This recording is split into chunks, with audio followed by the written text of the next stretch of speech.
Hi everyone, welcome to week number 2 module. This, amongst other things, this week we will look at pre-assessments. And as the year is coming to a close, I'm sure we're all thinking about next year. We're going to address pre-assessments at the beginning of the year. So the aim for today is for you to knowing what should be pre-assessed at the beginning of the year.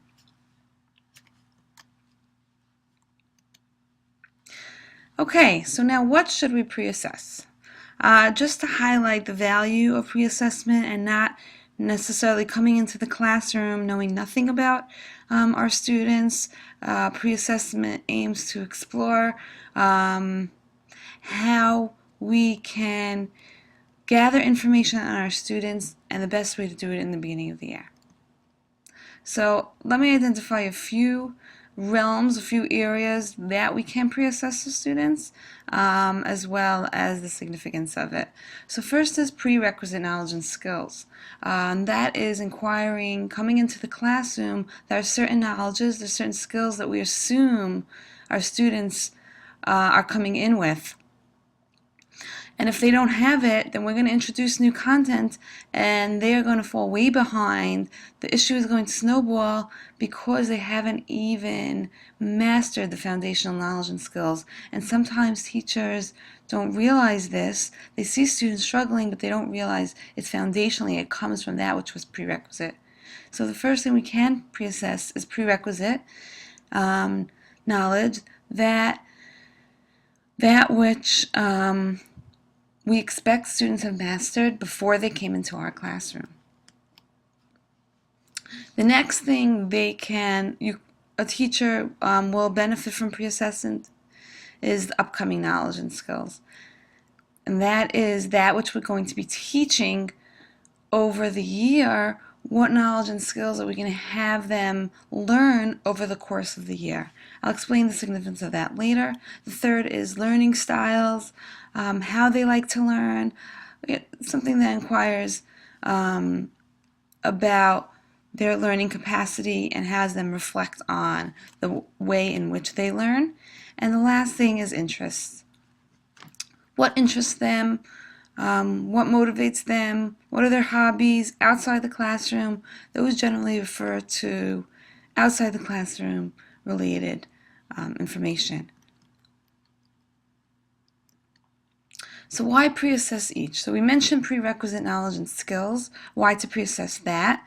Now, why to pre-assess upcoming knowledge and skills is because we want to know if there are any students who have already mastered, who have any experience, interaction with the content that is coming up. I've had experience with that, where I inquire whether students already know something, and some of them do. The purpose of that is so that we can tailor our instruction in a way that addresses that. There was a teacher who gave a unit on the Holocaust, and then she found out if there were students who already knew about that and what their experiences were that, and that's a value to that as well. Next thing is learning styles. This is value to the teacher to know there are students who, and we could expand it beyond just styles, just inquire about their learning. I guess it is within the realm of learning styles. Do they like quiet? Do they like to work alone? Do they like to work in groups? Are they more visual? Do they like pictures? Do they like to see pictures of things? Do they work better at home versus in school? Just to find about how they are as learners, and this way we can be mindful of that when grouping, when assigning things, when we're wondering why a student isn't catching things in a certain way. Well, perhaps we present it in a way that I wouldn't say where they can't learn, but perhaps they are less motivated to learn. So tapping into areas that address their interests, their learning styles, interests, would benefit their learning. And last is interests. An interest aims to find out about the students, and this has value that I think you can reflect on yourself. What I would just caution against is sometimes I've seen teachers who inquire about students' interests but don't do anything about it. Don't ask it unless you really genuinely intend to do something about it. Don't ask what the favorite flavor ice cream is unless we plan to introduce it into the classroom in some certain way, in which case there's always ways in which we can. And whether it's in Gemara and we're aiming to find out, solve a case, but that might come into play where we tap into students' favorite color or favorite flavor or favorite food. If we could present case study scenarios that bring their interest into the learning. And related to that is if we can just be aware and connect to our students in a way that taps into their interests. And if you know they like a certain sport, you can acquire that of them inside the classroom, outside the classroom, but getting to know what interests them and then mindfully introducing it into the learning or using it as a means of connection is very valuable. When students know you care, they care how much you know. I'm sure many of you have heard that. So that addresses the why to pre-assessing. In this case, in this module, actually, learning about I'm just kind of reflecting on what helped me, learning about what your own experiences helped me decide what to focus on for this week. Knowing that one of you likes Gemara, one of you planted a garden, or is passionate about differentiation, mentoring others in differentiation, being student-driven. Knowing how many years of teaching experience you had, let me consider what I could introduce into this module, and let me consider in what way can it tap into your interests and knowledge and skills.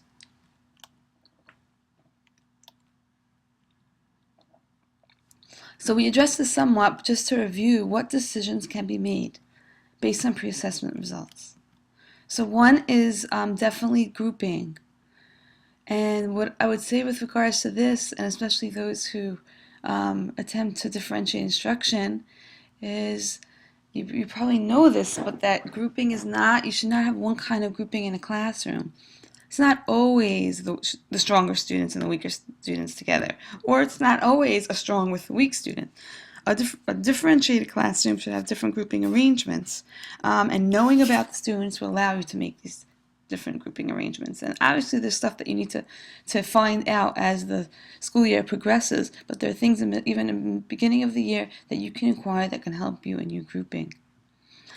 If there are students who have already mastered certain goals, if you're teaching a unit this year and you see there are students who have already gotten it, know about this area in history, have this skill, then you could engage them in enrichment or curriculum compacting. Curriculum compacting is a differentiated term, and that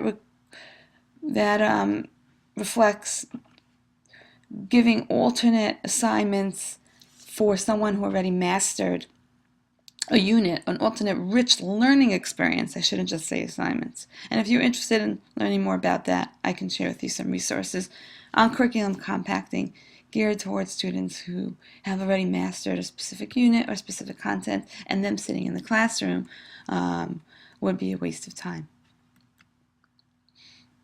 Another thing you might need to do is, and I've had to do this in my own instruction, is when we assume students, and when we're assessing prerequisite knowledge and skills, assume students have mastered certain things or know certain things, and we have planned a unit, bearing that in mind, realizing then that we might have to take a step back and address the foundational before we progress in the learning. And this will assure a better learning outcome for all the students.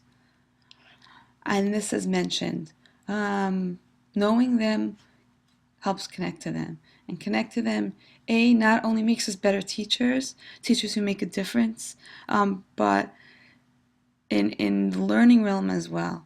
Once we connect to them, we can connect the learning to them, and once we connect to them and they see we care, we can motivate the learning in that way. And this is related also. When the learning reflects their interest, reflects their needs, is targeted towards them as individuals, That helps make the content that much more meaningful. And the last, just a few other considerations, because this has surfaced. Sometimes teachers ask me, well, I don't think it's fair to grade students on their pre-assessments when I haven't even taught it yet. That's a given. Pre-assessments are not graded. The last, I'll modify that a little bit. I did have once an experience with the teacher. Something you could do is assess if you want to grade, not for grading purposes, but if you want to grade on upcoming knowledge and skills. If you're a history teacher, for example, and want to see what they already know and give them a grade, and then give them that same assessment at the end of the unit or at the end of the year, and therefore they can track their own growth, that could be meaningful. I've seen that done, and it's kind of cute. It's nice so students can see for themselves how much they've grown. Another thing you should do is just, if we give a pre-assessment at the beginning of the year, don't let it sit there, but we should revisit the results, revisit their reflections, revisit what they shared about themselves, and if perhaps there's something more that you want to inquire about that mid-year. And the third consideration is that there are some units that call for a pre-assessment. As I mentioned before, something on the Holocaust, if it's a standalone unit with knowledge and skills that are specific to that unit, you might want to inquire. You may benefit from inquiring to see whether students already have experience with the learning in the unit and what that experience is, and see how you can tailor instruction and modify instruction in a way that addresses that. Okay, and that is it. Good luck with this week's learning, and I look forward to the experience together with you.